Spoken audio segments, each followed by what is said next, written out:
Good morning, students. Welcome to the class. In this class, I discuss the middle terms in the expansion of x plus a whole to the power of n. So, in the previous class, we discussed about the general term in the expansion. So, today I discuss about the middle term in the expansion. ಅಂದರೆ ಒಂದು expansion ಅಲ್ಲಿ ಬರುವಂತ middle term ಮಧ್ಯದಲ್ಲಿ ಬರುವಂತ term ಎಷ್ಟು ಅಂತ ಸರಿ ಯಾವುದು ಅಂತ ಹೇಳಿ ಫೈಂಡ್ ಔಟ್ ಮಾಡ್ತೀವಿ. ಅದು ಇವತ್ತಿನ ಕ್ಲಾಸಲ್ಲಿ ಡಿಸ್ಕಸ್ ಮಾಡ್ತಾ ಹೋಗ್ತೀನಿ. ಸೊ ನೋಡಿ ಹೇಗೆ ಅಂತ. ಸೊ ನೀವು ನಾನು ಹೇಳುವಂಥ ಕಾನ್ಸೆಪ್ಟ್ನ ಒಂಚೂರು ಅಬ್ಸರ್ವ್ ಮಾಡಬೇಕು. ಎಕ್ಸ್ಪ್ಯಾನ್ಷನ್ ಅಂತ ಹೇಳಿದಾಗ ಈಗ x plus a whole to the power of ಎನ್ನ ಹೇಗೆ ಎಕ್ಸ್ಪ್ಯಾನ್ಷನ್ ಮಾಡ್ತೀವಿ ಅಂತ ಗೊತ್ತು ನಿಮಗೆ. ಸುಮಾರು ಟರ್ಮ್ಸ್ಗಳು ಬರ್ತಾ ಹೋಗುತ್ತೆ. ಸೊ ಆ ಒಂದು ಟರ್ಮ್ಸ್ಗಳಲ್ಲಿ ಮಿಡಲ್ ಟರ್ಮ್ ಯಾವುದು ಅಂತ ಹೇಳಿ ಫೈಂಡ್ ಔಟ್ ಮಾಡೋದು ನಾವಿಲ್ಲಿ ಮಾಡ್ತಾ ಇರುವಂಥದ್ದು. If for example V have the 5 terms in the expansion. So ಯಾವುದೋ ಒಂದು ಎಕ್ಸ್ಪ್ಯಾನ್ಷನ್ ಇದೆ, ಆ ಎಕ್ಸ್ಪ್ಯಾನ್ಷನ್ ಅಲ್ಲಿ 5 ಟರ್ಮ್ ಬರ್ತಿದೆ ಅಂತ ಅನ್ಕೊಳ್ಳಿ. 5 ಟರ್ಮ್ಸ್ ಇದೆ. So if that expansion has the 5 terms, then which is the middle term? ಯಾವುದು middle term? So clearly the third term is the middle term. Is it clear? Yes or no? So ನೋಡಿ, ಯಾವುದಾದ್ರೂ ಒಂದು 5 terms ಇದ್ರೆ, ಒಂದು expansion ಅಲ್ಲಿ 5 terms ಬರ್ತಿದೆ ಅಂದ್ರೆ any expansion having the 5 terms means the third term is the middle term of that expansion. Is it? Yes. Fine. And if any expansion having the 6 terms, 6 term ಇದೆ ಅಂತ ಅನ್ಕೊಳ್ಳಿ. So which is the middle term of this expansion? 6 term ಬಂದ್ರೆ ಇದರಲ್ಲಿ ಯಾವುದು middle term ಅಂತ ಹೇಳ್ತೀರಿ? So ಇವಾಗ exact ಆಗಿ ನಾವು ಮಿಡಲ್ ಟರ್ಮ್ನ ಹೇಳಲಿಕ್ಕಾಗಲ್ಲ ಒಂದನ್ನ. ಸೊ ಒಂದು ಮಿಡಲ್ ಟರ್ಮ್ನ ಹೇಳಲಿಕ್ಕಾಗಲ್ಲ. ಅದಕ್ಕೆ ನಾವಿಲ್ಲಿ ಏನು ಮಾಡ್ತೀವಿ, 6 ಟರ್ಮ್ ಬಂದಾಗ, 6 ಟರ್ಮ್ಸ್ ಬಂದಾಗ 2 ಮಿಡಲ್ ಟರ್ಮ್ ಬರುತ್ತೆ. ಅರ್ಥ ಮಾಡ್ಕೊಳ್ಬೇಕು, ನಾನು ಹೇಳುವಂಥದ್ದನ್ನ ಕರೆಕ್ಟಾಗಿ ಅರ್ಥ ಮಾಡ್ಕೊಳ್ಬೇಕು. If the expansion having the 6 terms, then we have the 2 middle terms. They are the third and fourth terms are the middle terms in that expansion. ಆ ಎಕ್ಸ್ಪ್ಯಾನ್ಷನ್ ಅಲ್ಲಿ ಥರ್ಡ್ ಮತ್ತೆ ಫೋರ್ತ್ ಟರ್ಮ್ಸ್ ಮಿಡಲ್ ಟರ್ಮ್ಸ್ ಆಗಿರುತ್ತೆ. ಏನಾದರೂ ಒಂದು expansion ಅಲ್ಲಿ 5 terms ಇದ್ರೆ ಒಂದೇ ಒಂದು, ಅಂದ್ರೆ ಆಡ್ ನಂಬರ್ ಆಫ್ ಟರ್ಮ್ಸ್ ಬಂದ್ರೆ 1 ಮಿಡಲ್ ಟರ್ಮ್ ಬರುತ್ತೆ, ಈವನ್ ನಂಬರ್ ಆಫ್ ಟರ್ಮ್ಸ್ ಬಂದ್ರೆ 2 ಮಿಡಲ್ ಟರ್ಮ್ ಬರುತ್ತೆ. ಬಟ್ ಇಲ್ಲಿ ನೀವು ಅರ್ಥ ಮಾಡ್ಕೊಳ್ಬೇಕಾಗಿರೋದೇನಂದ್ರೆ ಎನ್ ಮೇಲೆ, ಒಂದು ಎಕ್ಸ್ಪ್ಯಾನ್ಷನ್ ಅಲ್ಲಿ ಎನ್ ಮೇಲೆ ಡಿಪೆಂಡ್ ಆಗುತ್ತೆ. ಹೇಗೆ ಅಂತ ಅರ್ಥ ಮಾಡ್ಕೊಳ್ಳಿ ಕರೆಕ್ಟಾಗೆ. ಸೊ ಇಲ್ಲಿ a plus b whole square formula ನೋಡಿ. So a plus b whole square ಕೂಡ ನಿಮಗೆ x plus a whole power n ತರ. ಸೊ ಎಕ್ಸ್ಪ್ಯಾನ್ಷನ್ ಮಾಡ್ಕೊಂಡ್ರೆ a square plus 2ab plus b square ಬಂತು. ಹೌದಾ? ಸೊ ಇಲ್ಲಿ ಎಷ್ಟು ಟರ್ಮ್ಸ್ ಇದೆ ನೋಡಿ, 1 2 3 ಟರ್ಮ್ಸ್ ಇದೆ. ಸೊ ಈ ಸೆಕೆಂಡ್ ಟರ್ಮ್ ಮಿಡಲ್ ಟರ್ಮ್ ಆಯ್ತು. ಅರ್ಥ ಮಾಡ್ಕೊಳ್ಬೇಕು, ನಾನೇನೋ ಒಂದು ಕಾನ್ಸೆಪ್ಟ್ ಹೇಳ್ತಾ ಇದ್ದೀನಿ, ಕರೆಕ್ಟ್ ಅರ್ಥ ಮಾಡ್ಕೊಳ್ಳಿ. ಎನ್ ಈವನ್ ಆಗಿದ್ರೆ, if n is even, the expansion having the 3 terms, ಅಂದ್ರೆ odd number of terms ಬರುತ್ತೆ. if n is even, we have odd number of terms. ನೋಡಿ, 2 ಇದ್ರೆ 3 terms ಬರುತ್ತೆ. ಸೊ ಅದೇ 4 ಇದ್ರೆ 5 terms ಬರುತ್ತೆ. ಎಷ್ಟೇ ಇರಲಿ n, ಅದಕ್ಕಿಂತ ಒಂದು ಜಾಸ್ತಿ ಎಲಿಮೆಂಟ್ಸ್ ಗಳು ಬರುತ್ತೆ ಎಕ್ಸ್ಪ್ಯಾನ್ಷನ್ ಮಾಡಿದಾಗ. n ಎಷ್ಟೇ ಇದ್ರೂ ಅದಕ್ಕಿಂತ ಒಂದು ಜಾಸ್ತಿ ಟರ್ಮ್ಸ್ ಆ ಎಕ್ಸ್ಪ್ಯಾನ್ಷನ್ ಅಲ್ಲಿ ಇರುತ್ತೆ. 2 ಇತ್ತ 3 ಟರ್ಮ್ಸ್ ಬರುತ್ತೆ, 3 ಇತ್ತ 4 ಟರ್ಮ್ಸ್ ಬರುತ್ತೆ, 4 ಇತ್ತ 5 ಟರ್ಮ್ಸ್ ಬರುತ್ತೆ ಎಕ್ಸ್ಪ್ಯಾನ್ಷನ್ ಮಾಡಿದಾಗ, 6 ಇದ್ರೆ 7 ಟರ್ಮ್ಸ್ ಬರುತ್ತೆ. ಸೊ ಇಲ್ಲಿ ನಾನು ಯಾಕೆ ಇದನ್ನ ಹೇಳ್ತಾ ಇದ್ದೀನಿ, ನಮಗೆ 3 ಟರ್ಮ್ಸ್ ಬಂದ್ರೆ ಎಕ್ಸ್ಪ್ಯಾನ್ಷನ್ ಅಲ್ಲಿ 3 ಟರ್ಮ್ಸ್ ಇದ್ರೆ ನಾವು ಅವಾಗ second term is the middle term ಅಂತ ಹೇಳ್ತೀವಿ. 5 ಟರ್ಮ್ಸ್ ಬಂದ್ರೆ third term is the middle term ಅಂತ ಹೇಳ್ತೀವಿ. 7 ಟರ್ಮ್ಸ್ ಬಂದ್ರೆ automatically 5th term is the middle term ಅಂತ ಹೇಳ್ತೀವಿ. ಅಂದ್ರೆ ಅಲ್ಲಿ ನಮಗೆ ಯಾವ ಒಂದು ಆಡ್ ನಂಬರ್ಸ್ಗಳು ಬಂದ್ರೆ, ಅಂದ್ರೆ ಆಡ್ ನಂಬರ್ ಆಫ್ ಟರ್ಮ್ಸ್ ಬಂದ್ರೆ ಅವಾಗ ನಾವು ಒಂದೇ ಒಂದು ಮಿಡಲ್ ಟರ್ಮ್ ಬರ್ತಿರುತ್ತೆ, ಒಂದು ಸಿಂಗಲ್ ಮಿಡಲ್ ಟರ್ಮ್ ಬರ್ತಿರುತ್ತೆ. ಯಾವಾಗ ಇಲ್ಲಿ ಆಡ್ ನಂಬರ್ ಆಫ್ ಟರ್ಮ್ಸ್ ಬರೋದು, only when n is even. ಅರ್ಥ ಮಾಡ್ಕೊಳ್ಳಿ, if n is even we have the odd number of terms. If n is odd, ಅಲ್ಲಿ automatically even number of terms ಬರುತ್ತೆ. ಇಲ್ಲಿ n even ಆಗಿದ್ರೆ odd number of terms ಗಳು ಬರುತ್ತೆ expansion ಅಲ್ಲಿ. So ಅದು ಇಂಪಾರ್ಟೆಂಟ್. ಅಂದ್ರೆ ನಾನು ಏನಕ್ಕೆ ಹೇಳ್ತಾ ಇದ್ದೀನಿ ಅಂದ್ರೆ ಮಿಡಲ್ ಟರ್ಮ್ ಎಷ್ಟು ಬರುತ್ತೆ ಅಂತ ಹೇಳೋದಕ್ಕೋಸ್ಕರ ಎನ್ ಈವನ್ ಆಗಿದ್ರೆ ಎಕ್ಸ್ಪ್ಯಾನ್ಷನ್ ಅಲ್ಲಿ x plus a whole power n ಅಂತ ಬರೀತೀವಿ ಅಲ್ವಾ. ಈ ಎಕ್ಸ್ಪ್ಯಾನ್ಷನ್ ಅಲ್ಲಿ if n is even then there is only one middle term, ಒಂದು ಮಿಡಲ್ ಟರ್ಮ್ ಇರುತ್ತೆ. ಎನ್ ಈವನ್ ಆಗಿದ್ರೆ ಒಂದು ಮಿಡಲ್ ಟರ್ಮ್. ಯಾಕೆ? ಎನ್ ಈವನ್ ಆಗಿದ್ರೆ ಎಕ್ಸ್ಪ್ಯಾನ್ಷನ್ ಅಲ್ಲಿ ಆಡ್ ನಂಬರ್ ಆಫ್ ಟರ್ಮ್ಸ್ ಬರುತ್ತೆ, ಅದಕ್ಕೋಸ್ಕರ ಎನ್ ಈವನ್ ಆಗಿದ್ರೆ ಒಂದೇ ಒಂದು ಮಿಡಲ್ ಟರ್ಮ್ ಬರುತ್ತೆ. ನೀವು ಈ ತರ ಅರ್ಥ ಮಾಡ್ಕೊಳ್ಳಿ, ಇಷ್ಟು ಮಾತ್ರ ನೆನ್ಪಿಟ್ಕೊಳ್ಳಿ. If n is even then there is only one middle term. If n is odd then there are two middle terms. ಎರಡು ಮಿಡಲ್ ಟರ್ಮ್ಸ್ ಬರುತ್ತೆ. n ಏನಾದರೂ ಆಡ್ ಆಗಿದ್ರೆ ಎರಡು ಮಿಡಲ್ ಟರ್ಮ್ಸ್ ಬರುತ್ತೆ. n ಈವನ್ ಆಗಿದ್ರೆ ಒಂದೇ ಮಿಡಲ್ ಟರ್ಮ್ ಬರೋದು. ಅದು ಯಾವುದು, ಹೇಗೆ ಫೈಂಡ್ ಔಟ್ ಮಾಡೋದು ಅನ್ನೋದನ್ನು ನಾನು ಇಲ್ಲಿ ಬರೆದಿದ್ದೀನಿ. If n is even then we have only one middle term. The middle term is n divided by 2 plus 1th term. ನೀವು ಬೇಕಾದ್ರೆ ಅಬ್ಸರ್ವ್ ಮಾಡ್ಬೋದು. n is equal to 2 ಅಂದ್ರೆ 2 divided by 2 1. 1 plus 1 means second term is the middle term. If n is 4, substitute n is equal to 4, that is 4 divided by 2 plus 1th term, that is 4 by 2 is 2, 2 plus 1 is 3, third term is the middle term. ಹಾಗೆ ನೀವೇನಾನ 6 substitute ಮಾಡಿದ್ರೆ 6 by 2 ಅಂದ್ರೆ 3, 3 plus 1 ಅಂದ್ರೆ 4, fourth term is the middle term. 3 substitute ಮಾಡಿಬಿಟ್ಟಿರಾ, 3 substitute ಮಾಡಂಗಿಲ್ಲ, because n is equal to 3 ಅಂದ್ರೆ 3 is an odd number. So this formula is applicable only if n is even. n even ಆಗಿದ್ರೆ ಮಾತ್ರ ಇದನ್ನ ಬರಿಬೇಕು ನಾವು, add ಆಗಿದ್ರೆ ಅಲ್ಲ. ಒಂದು ವೇಳೆ if n is odd then we have the two middle terms. They are ಎರಡು ಮಿಡಲ್ ಟರ್ಮ್ ಬರುತ್ತೆ n ಏನಾದರೂ ಆಡ್ ಆಗಿದ್ರೆ. ಅವು ಯಾವ್ಯಾವು ಅಂದ್ರೆ n plus 1 divided by 2th term. ನೋಡಿ ಇದು n plus 1 divided by 2 ಅಂದ್ರೆ ಇವಾಗ n ಏನಾದ್ರು 3 ಇತ್ತು ಅಂದ್ರೆ ಅಥವಾ 5 ಅಂತ ತಗೊಳ್ಳೋಣ, ಯಾಕೆಂದ್ರೆ ನಮಗೆ ಕ್ಯಾಲ್ಕುಲೇಷನ್ ಈಸಿ ಆಗುತ್ತೆ, ಅಂದ್ರೆ ನಿಮ್ಗೆ ಇನ್ನೂ ಕ್ಲಾರಿಟಿ ಸಿಗುತ್ತೆ ಅಂತ. 5 plus 1 ಅಂದ್ರೆ 6, 6 divided by 2 means 3, third term. 5 plus 1 ಅಂದ್ರೆ 6, 6 divided by 2 means 3, 3 plus 1 ಅಂದ್ರೆ 4, fourth term. ನೋಡಿ, third term and fourth term R the middle terms. So n is equal to ಎಷ್ಟು ತಗೊಂಡೆ, 5 ತಗೊಂಡೆ. If n is equal to 5 then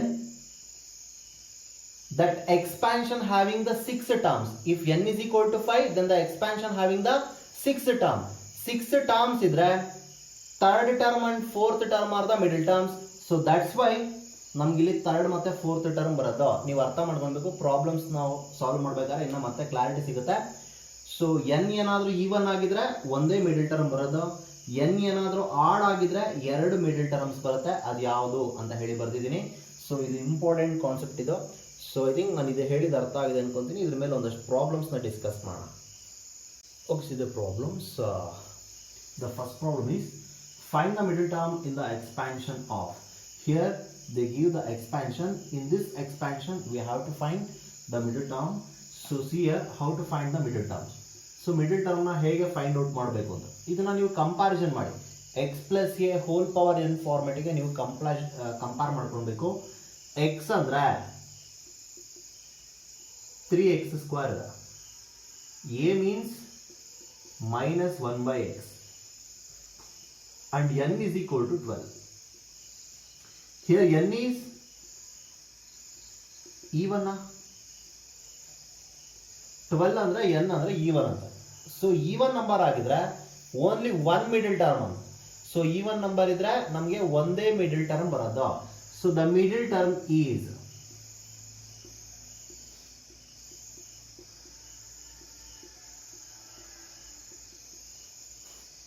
n divided by 2 plus 1th term.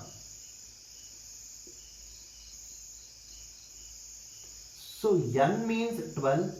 So 12 by 2 plus 1th term. That implies 2 1s are 2 6s are 6 plus 1 is 7th term. So 7th term is the middle term. ಇಲ್ಲಿ ನಮಗೆ ಏನು ಮಾಡಿದ್ವಿ, ಎಷ್ಟನೇ term middle term ಅಂತ ಹೇಳಿ find out ಮಾಡಿರೋದು. ನಾವಿವಾಗ ಇಲ್ಲಿ ಫೈಂಡ್ ಔಟ್ ಮಾಡಿರೋದು ಏನಂದ್ರೆ ಎಷ್ಟನೇ ಟರ್ಮು, ಯಾವ ಟರ್ಮು ಮಿಡಲ್ ಟರ್ಮ್ ಅಂತ ಹೇಳಿ ಫೈಂಡ್ ಔಟ್ ಮಾಡಿದೀವಿ. ನಮಗೆ clarity seventh term is the middle term ಅಂತ. ನೆಕ್ಸ್ಟ್ ನಾವೇನ್ ಮಾಡಬೇಕು, we have to find the seventh term of this expansion. ಈ ಎಕ್ಸ್ಪ್ಯಾನ್ಷನ್ ನ ಸೆವೆಂತ್ ಟರ್ಮ್ ಏನು ಅನ್ನೋದನ್ನ ನಾವು ಫೈಂಡ್ ಔಟ್ ಮಾಡಬೇಕು. ನಮಗೆ ಯಾವುದು ಮಿಡಲ್ ಟರ್ಮ್ ಅಂತ ಹೇಳಿ ಫೈಂಡ್ ಔಟ್ ಮಾಡ್ಕೊಂಡಿದೀವಿ ಅಷ್ಟೇ. ನೆಕ್ಸ್ಟ್ ನಾವೇನ್ ಮಾಡಬೇಕು, ಎಷ್ಟನೇ ಮಿಡಲ್ ಟರ್ಮ್ ಅಂತ ಹೇಳಿ ಫೈಂಡ್ ಔಟ್ ಮಾಡಿದೀವಿ, ಆ ಮಿಡಲ್ ಟರ್ಮ್ ಯಾವುದು ಅನ್ನೋದನ್ನ ಇವಾಗ ನಾವು ಫೈಂಡ್ ಔಟ್ ಮಾಡಬೇಕು. ಹೇಗೆ, ಏನು ಜನರಲ್ ಟರ್ಮ್ ಇಂದ ಎಕ್ಸ್ಪ್ಯಾನ್ಷನ್ ಇದೆ ಅದನ್ನ ಯೂಸ್ ಮಾಡಿಕೊಂಡು nth ಟರ್ಮ್ಸ್ ಯಾವುದೇ ಆಗಲಿ ಎಷ್ಟನೇ ಟರ್ಮ್ಸ್ ಆಗಲಿ ಫೈಂಡ್ ಔಟ್ ಮಾಡೋದು ಹೇಗೆ ಅಂತ ನಾವು ಪ್ರೀವಿಯಸ್ ಕ್ಲಾಸ್ನಲ್ಲಿ ಡಿಸ್ಕಸ್ ಮಾಡಿದೀವಿ. So on the basis of that we have to find the seventh term of this expansion. So see here how to find the seventh term of the expansion. Seventh term ನಾವು find out ಮಾಡಬೇಕು. General term ನಾವು ಬರೆಯೋಣ. First we have TR plus 1 is equal to NCR x to the power of n minus r into a to the power of r. We know the value of x and a and n. So we have to find the value of r. ನಾವಿಲ್ಲಿ actually seventh term ನ find out ಮಾಡ್ತಿದೀವಿ ಅಂದ್ರೆ ಇದು T7 ಆಗಬೇಕು. T7 ಅಂದ್ರೆ seventh term ಆಗುತ್ತೆ. So put r plus 1 is equal to 1. r plus 1 is equal to 7. r plus 1 is equal to 7 ನ substitute ಮಾಡಿದ್ರೆ ಇದು T7 ಆಗುತ್ತೆ. ಅಬ್ಸರ್ವ್ ಮಾಡಿ, observe carefully. We have to find the seventh term of the expansion.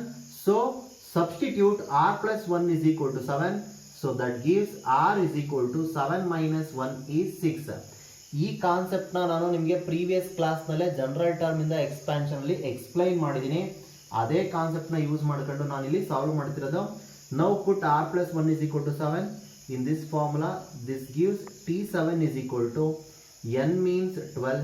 So 12c, r means 6, 12c 6 into x means 3x square whole to the power of n means 12 minus r means 6 into a means minus 1 by 6 whole to the power of r means 6. So next 12c6, right? This 12c6 as it is. Now on subtraction this becomes 12 minus 6 is 6 and minus 1 to the power of 6 is 1 divided by x to the power of 6. So that is 12c6 3 to the power of 6 into x to the power of 2 6 are 12. Now take this x power 6 to numerator. This becomes x power minus 6.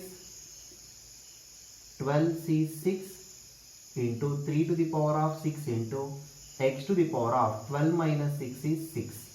So this is the seventh term of this expansion, and this seventh term is the middle term of the expansion. So ನೋಡಿ middle term ನ find out ಮಾಡೋದು ಹೇಗೆ. First ನೀವು ಅದು n even ಆಗಿದ್ರೆ ಎಷ್ಟನೇ term middle term ಅಂತ find out ಮಾಡಬೇಕು.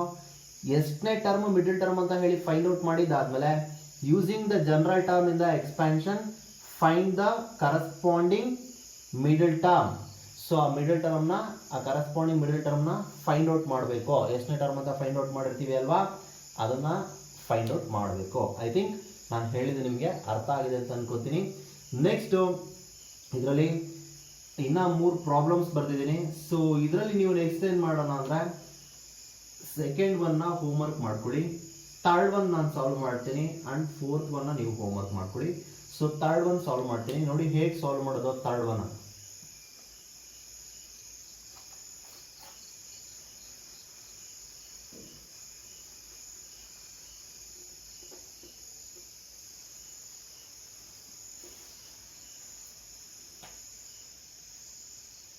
Third one. So here x is root x. Compare this with x plus a whole power n. x plus a whole power n ಜೊತೆ compare ಮಾಡಿಕೊಂಡು x ಅಂದ್ರೇನು a ಅಂದ್ರೇನು ಅಂತ substitute ಮಾಡ್ತಾ means values ಏನಂತ find out ಮಾಡ್ತಾ ಹೋಗಿ. So a means minus 5 divided by x square and n means 8. So here clearly n is even. So if n is even, then there is only one middle term. So that middle term is the middle term